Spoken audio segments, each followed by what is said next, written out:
చాలా క్లియర్గా కొన్ని షరతులతోని అంటే అటెండెన్స్ విషయం కావచ్చు ఇలా కొన్ని ఉన్నాయి.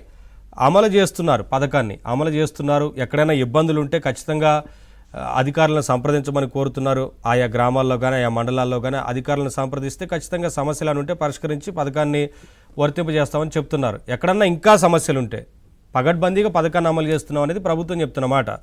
కానీ వీరు తీరు చూస్తే మీకు ఏమనిపిస్తోంది?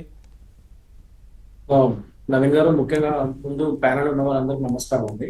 సో ఇవాళ రోజు మనం చూసుకుంటే నవీన్ గారు, ఇది మనం జస్ట్ ఇప్పుడు ఈ తల్లికి వందనం అనే స్కీమ్ స్టార్ట్ అవడంతో వైసీపీ గవర్నమెంట్ కి అంటే ఏదైతే వీళ్ళు ఇన్ని రోజులు సూపర్ 6 ఇంకా వీళ్ళు అమలు పరచలేదు అని చెప్పి మా ఎన్డీఏ ప్రభుత్వం మీద ఏదైతే వీళ్ళు విరుచుకుపడుతున్నారో, ఇది ఇవాళ ఫస్ట్ ఫేజ్ నిన్నటితో అది మొన్న స్టార్ట్ అయ్యేసరికి వాళ్ళకి ఇంకా మింగుడు పడట్లేదు. సో దాని వల్ల ఇలాంటి పిచ్చి పిచ్చి ప్రలేపనలు, ఇలాంటి పిచ్చి పిచ్చి ఎలిగేషన్స్ అని చేస్తున్నారు.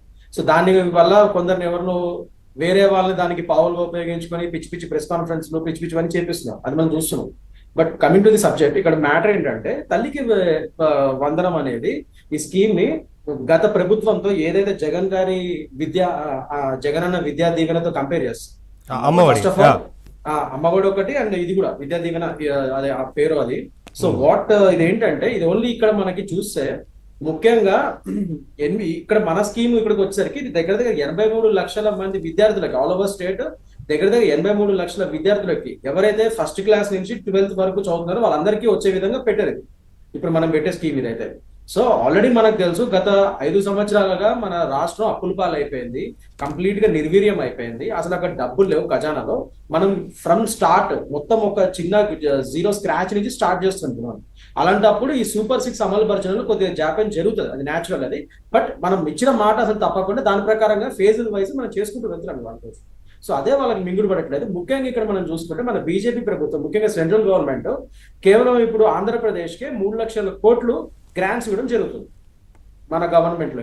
సో ముఖ్యం ఏపీని అంటే ఇది ఒక విధంగా చెప్పాలంటే స్పెషల్ స్టేటస్ కంటే ఎక్కువగా నిధులు మనకు ఒక స్పెషల్ స్టేటస్ వచ్చినా కూడా ఇన్ని నిధులు రావు. అలాంటి దానికి డబల్ త్రిబుల్ గా పరిగణిస్తూ స్పెషల్ స్టేటస్ కంటే డబల్ అమౌంట్ ని మనకి ఇస్తుంది వాళ్ళ రోజు గ్రాంట్ చేసింది ఆల్రెడీ సెంట్రల్ గవర్నమెంట్, మా బీజేపీ గవర్నమెంట్. అలాంటి విధంగా ఇప్పుడు పరువు పద ఇది మొత్తం ఇదంతా ఒక ప్రోగ్రెసివ్ పదంలో వెళ్తూ ఉంటే సో అది మింగుడు పడలేక ఏమి అనాలో తెలియక కేవలం 1 సంవత్సరం ఉండాలి. మా గవర్నమెంట్ వచ్చి ఇంకా జస్ట్ ఇప్పుడే 1 year అవుతుంది ఇక్కడ ఆంధ్రప్రదేశ్ లో. సో ఈ 1 year లోనే ఏదో ఒక అల్లర్లు సృష్టించాలని ప్రతి రోజు వాళ్ళు ట్రై చేస్తున్నారు.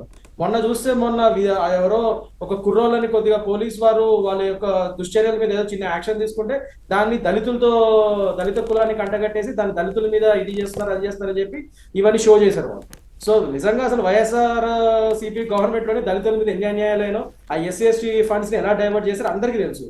ముఖ్యంగా దళితులు చంపేసిన ప్రభుత్వం ఏదైతే ఉందంటే అది వైఎస్ఆర్ సిపి గవర్నమెంట్ గత ప్రభుత్వంలో. సో వాళ్ళు ఇవాళ రోజు మళ్ళీ ముసలి కన్నీళ్ళు కారుస్తున్నారు దళితుల మీద, అదొక ఇష్యూ చేశారు. ఇప్పుడేమో ఈ తల్లికి వందనం స్కీమ్ మీద మళ్ళీ ఇదొక షో చేస్తున్నారు. ఎందుకంటే ఫస్ట్ ఫేజ్ అంటే ఏదైతే ఒక ప్రోగ్రెసివ్ పదంలో వెళ్తుంది ఆంధ్రప్రదేశ్, సో ప్రతి స్కీమ్ ఇంప్లిమెంటేషన్ అప్పుడల్లా ఏదో ఒక ఇష్యూ చేద్దాం.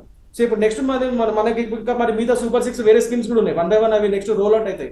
సో అప్పుడు కూడా ప్రతిసారి ఇట్లా ఏదో ఒక కాదండి. ఇప్పుడు అమలు చేయట్లేదని అన్నారు. ప్రభుత్వం ముందు నుంచి చెప్తూనే వస్తున్నారు, ప్రభుత్వ పెద్దలు కూడా అమలు చేస్తాము, సరైన సమయంలో ఆర్థికంగా రాష్ట్రం ఇబ్బందుల్లో ఉన్న ప్రతి పథకాన్ని అమలు చేస్తామని చెప్తున్నారు, చెప్పినట్లుగా చేస్తున్నారు. ఇంకేంటి అభినందించాలి కదా, అభినందించకపోగా విమర్శలు చేస్తే ఏమొస్తుంది? ప్రజల్లో వాళ్ళు కదా పలచనైపోతారు, ప్రజలు అర్థం చేసుకోరా? 100% అండి. దానివల్ల ఇవాళ రోజు వాళ్ళు 151 సీట్ నుంచి 11 పడిపోయారు.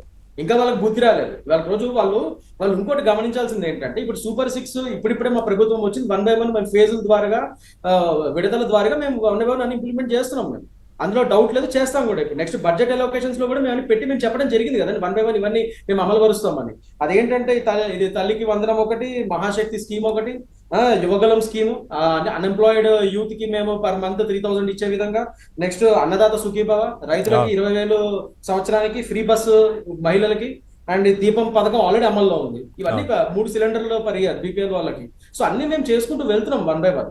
సో మాకు ఇక్కడ బడ్జెట్ ఏదైతే లోటు బడ్జెట్ లో ఉంది దాన్ని మేము 1 by 1 రివైవ్ చేసుకుంటూ బీజేపీ నుంచి అక్కడి నుంచి మేము ఫండ్స్ తెచ్చుకొని మా సెంట్రల్ గవర్నమెంట్ బీజేపీ గవర్నమెంట్ మాది ఉంది కాబట్టి ఇక్కడ కూడా లక్కీగా ఇండియా గవర్నమెంట్ ఫామ్ అయింది కాబట్టి డబుల్ ఇంజన్ సర్కార్ నడుస్తుంది కాబట్టి మేము ఫండ్స్ తెచ్చుకోగలిగి అక్కడ రాష్ట్ర ప్రభుత్వాన్ని అక్కడ కేంద్ర ప్రభుత్వాన్ని అడిగి రాష్ట్ర ప్రభుత్వానికి మేము ఫండ్స్ తెచ్చుకొని మేము ప్రగతి పదంలో 1 by 1 ఏదో ఇంప్లిమెంట్ చేసుకుంటూ పోతాం అంటే అది మింగుడు పడక వీళ్ళు ఏదో అవుతున్నారు. సరే, అది అర్థమవుతుంది లేండి. మీరు ఎంత మంచి చేసినా సరే విమర్శలే పనిగా పెట్టుకుంది వైసీపీ అనేది అర్థమవుతుంది. ఒకసారి అండ్ ఒకటి చెప్తాను సార్, ఇక్కడ ఇప్పుడు వీళ్ళు ఫ్రీ స్కీమ్స్ గురించి ఇప్పుడు ఇవైతే స్కీమ్స్ గురించి మాట్లాడుతున్నాం, మన సంక్షేమ పథకాల గురించే కదా ఇష్యూ అంతా. ఇదే సంక్షేమ పథకాలు జగన్ అన్న గత ప్రభుత్వంలో నేను విరగపోటు చేశాను, అది చేశాను, ఇది ఈ జగన్ అన్న దీవెనలు కానీ అమ్మఒడి కానీ అది కానీ ఇది కానీ రకరకాలన్నీ చెప్పాడు ఆయన. మరి అన్ని స్కీములు అంత బాగా ఇంప్లిమెంట్ చేస్తే ఆయన 151 సీట్ల నుంచి 11 సీట్లకు ఎందుకు పడిపోయాడు? ఇప్పటికే అది $1 million క్వశ్చన్. అది ఆయనకి అర్థం కావట్లేదు విషయం. మరి అంత బాగా ఇంప్లిమెంట్ చేశాను నేను అది అని చెప్పుకుంటున్నాడు కదా ఆయన స్కీమ్లన్నీ. మరి అలాంటప్పుడు ఇవాళ రోజు 11 సీట్లకు ఎలా పడిపోయాడు ఆయన? ఆయన అసలు ఆ విషయాన్ని ఇప్పటిదాకా రివ్యూ చేసుకుంటే కదా, ఆ సమీక్ష అనేది లేదు. సరే, శిరీష గారితో అర్థం కావట్లేదు. సో ఆ పిచ్చిలో ఉన్నారు ఇంకా వాళ్ళు.